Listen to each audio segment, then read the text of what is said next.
Hello friends, welcome back to my channel.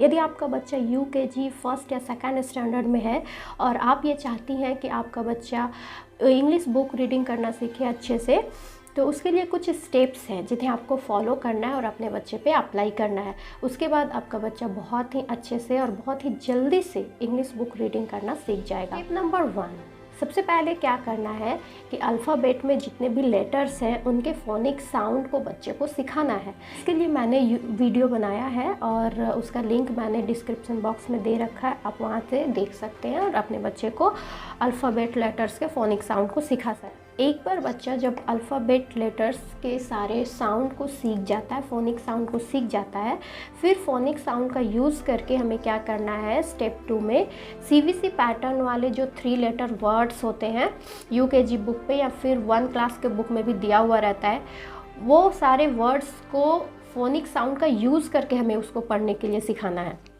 इसके लिए मैंने वीडियो बनाया है और इसका लिंक मैंने डिस्क्रिप्शन बॉक्स में दे दिया है, आप वहाँ से देख सकते हैं कि हम फोनिक साउंड का यूज़ करके कैसे 3 लेटर वर्ड्स बच्चे को पढ़ना सिखा सकते हैं। जब 3 लेटर वर्ड्स बच्चा पढ़ने सीख जाता है, उसके बाद हमें स्टेप 3 में क्या करना है, ब्लेंडिंग साउंड बताना है। ब्लेंडिंग साउंड मतलब दो लेटर का यूज़ करके जो साउंड बनता है उसको हम लोग ब्लेंडिंग साउंड बोलते हैं। यहाँ पे मैंने साउंड के बहुत सारे एग्जांपल्स लिखे हैं, जैसे कि बी का साउंड ब होता है और एल का साउंड होता है ल, ब ल। लेकिन जब बी और एल दोनों एक साथ हम लोग पढ़ते हैं, जब एक साथ आता है तो इसको हम लोग पढ़ते हैं ब्ल। बी एल को क्या पढ़ते हैं, ब्ल। जैसे इसका एग्जांपल है black, blow, blanket, blue, block, bless. उसी तरह से सी का साउंड क होता है, एल का साउंड ल होता है, लेकिन दोनों जब एक साथ आता है तो उसको हम लोग पढ़ते हैं क्ल, club, clip, clock. F L को पढ़ेंगे फ्ल, जी एल को ग्ल, पी एल को प्ल। उसी तरह से आर लेटर की ब्लेंडिंग को भी हम देखेंगे। आर लेटर की ब्लेंडिंग को, जैसे बी के साथ जब आर आएगा तो उसको हम लोग पढ़ेंगे ब्र।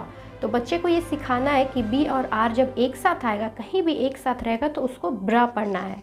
सी और आर एक साथ आएगा तो उसको क्र पढ़ना है। डी आर एक साथ रहेगा तो ड्र। Example drum, drop, dress. F R एक साथ रहेगा तो फ्र, जैसे कि frog, free, fry. P R एक साथ रहेगा तो प्र, प्रैंक, प्रिंस, प्रेस। उसके बाद हमें क्या करना है कि एस साउंड की ब्लेंडिंग को बताना है बच्चे को। एस साउंड में बहुत सारे वर्ड्स आते हैं एस साउंड वाले ब्लेंडिंग में, इसीलिए सारे ब्लेंड्स को एक साथ हम उसको सिखा सकते हैं एस साउंड वाले ब्लेंडिंग को। जैसे कि एस और टी, एस का साउंड, टी का साउंड ट, ट। ये दोनों जब एक साथ आएगा तो स्ट, स्टार, स्टेम, स्टिक। इसी तरह एस डब्ल्यू श्वा, एस एम स्म, स्न, स्प।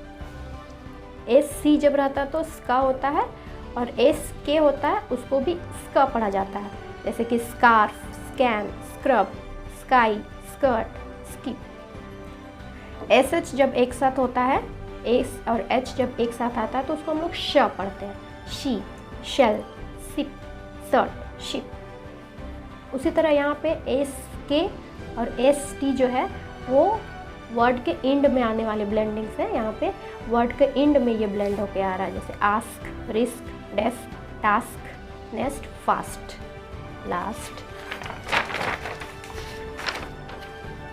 इस तरह से और भी हमारे पास है, जैसे अभी अगर टी और एच एक साथ है तो टी का साउंड होता है ट, एच का साउंड होता है ह, ट, ह। लेकिन जब एक साथ ये दोनों आते हैं, जब टी और एच एक साथ आएंगे तो इसको हम लोग द पढ़ते हैं। टी एच का 2 साउंड होता है, द भी होता है और टी एच का साउंड थ भी होता है। टी एच को जब द पढ़ेंगे तो उसका एग्जाम्पल है द, दिस, दैट, देम, दे। और जब टी एच को हम लोग थ पढ़ते हैं तब हम लोग ऐसे, इसका एग्जाम्पल में हम ऐसे पढ़ा सकते हैं बच्चे को, 30, थंब, थ्रेड, थ्रोन। सी और एच एक साथ आएगा तो उसको पढ़ते हैं च, chair, chin, child. N D, इंड, एंड, हैंड, ये लास्ट में ब्लेंड हो रहा है, वर्ड के लास्ट में ब्लेंड हो रहा है। क्यू यू, क्वा। एन जी, इंग, किंग, विंग, एन के, इंक। यहाँ पे ये सारे जो ब्लेंडिंग है, एन जी, इंग, NK, NT, LT, FT, ये सब क्या है, blends at the end, word के एंड पे ब्लेंड हो रहे हैं। जैसे कि LT, इल्ट, short, bolt, melt, hilt, belt. जब हम बच्चे को ब्लेंडिंग साउंड पढ़ा रहे हैं, ब्लेंड करना सिखा रहे हैं, 2 लेटर को एक साथ कैसे पढ़ा जाता है, ये चीज़ अभी हम सिर्फ सिखा रहे हैं। तो इस स्टेज में हम क्या करेंगे कि बच्चे को पूरा वर्ड पढ़ने के लिए नहीं कहेंगे।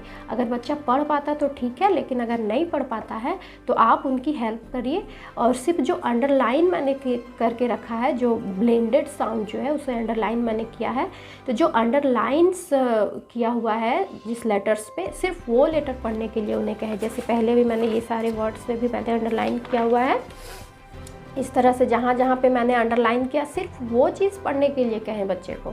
हमें क्या करना है, अभी सिर्फ उनको ये सिखाना है, ये B और L एक साथ आएगा तो उसको कैसे पढ़ेंगे, BR एक साथ आएगा तो उसको कैसे पढ़ेंगे, सिर्फ ये चीज़ सिखाना है। तो हम फर्स्ट डे में, फर्स्ट टाइम में हम पहले उसको अंडरलाइन पर हम फोकस करेंगे, सिर्फ ये ब्लेंडेड साउंड पर फोकस करेंगे। जब ये चीज़ बच्चा सीख जाएगा, उसके बाद फिर स्टार्टिंग में हमें खुद से बता देना है, बाद में फिर प्रैक्टिस करते करते वो सारा वर्ड खुद से पढ़ सकेगा। अभी कैसा है कि अगर इतने सारे वर्ड्स को, इतने सारे ब्लेंड्स को एक ही दिन में अगर हम एक ही बार बच्चे को बताएंगे तो बच्चा नहीं सीख पाता है, उसके लिए कठिन भी हो जाता है और बहुत बोरिंग भी हो जाता है। इसलिए हमें इसे सिखाने के लिए इसको कैटेगराइज करना होगा और उसे थोड़ा थोड़ा करके सिखा। जब हम बच्चे को ब्लेंड्स पढ़ा रहे हैं तो सबसे पहले हमें क्या करना है, सिर्फ L और R लेटर की ब्लेंडिंग को बताना है फर्स्ट डे में। जैसे कि BL ब्ला, CL क्ला, FL फ्ला, PL प्ला, SL स्ला, BR ब्रा, CR क्रा, DR ड्रा, FR फ्रा, GR ग्रा, PR प्रा। ये इन चीज़ों को फर्स्ट डे में हम बताएंगे और इनकी प्रैक्टिस करवाएंगे। सेकेंड डे पे हम क्या करेंगे, S साउंड की ब्लेंडिंग को बताएंगे, क्योंकि एस साउंड में बहुत सारे वर्ड्स होते हैं, इसलिए एक दिन में सिर्फ एस साउंड के ब्लेंडिंग को भी हम बता सकते हैं। ST स्ट, SW स्व, SM स्म, SM स्न, SP स्प, SC स्क, SK स्क, SH स। थर्ड डे में हम क्या कर सकते हैं, जो वर्ड्स के एंड पे जो ब्लेंड होते हैं, जो एंडिंग ब्लेंड है, एंड पे जो ब्लेंड है उसको हम लोग बता सकते हैं। जैसे लास्ट में इसका भी मैंने एग्जांपल दिया हुआ था, मैंने आपको पहले बता दिया है। आप क्या कर सकती हैं कि जो भी मैंने अभी यहाँ पे लिस्ट या एग्जांपल दिया है उसको आप स्क्रीनशॉट ले सकती हैं, या फिर उसको पॉज करके कोई कॉपी में या फिर इस तरह से ब्लैंक पेज में लिख के और बच्चे को प्रैक्टिस करवा सकती हैं। तो फ्रेंड्स, आई होप कि आपको ये वीडियो हेल्पफुल लगा होगा। अगर आपको ये वीडियो पसंद आया तो प्लीज़ इसे लाइक करें, शेयर करें और मेरे चैनल को सब्सक्राइब करें। Thank you, bye bye.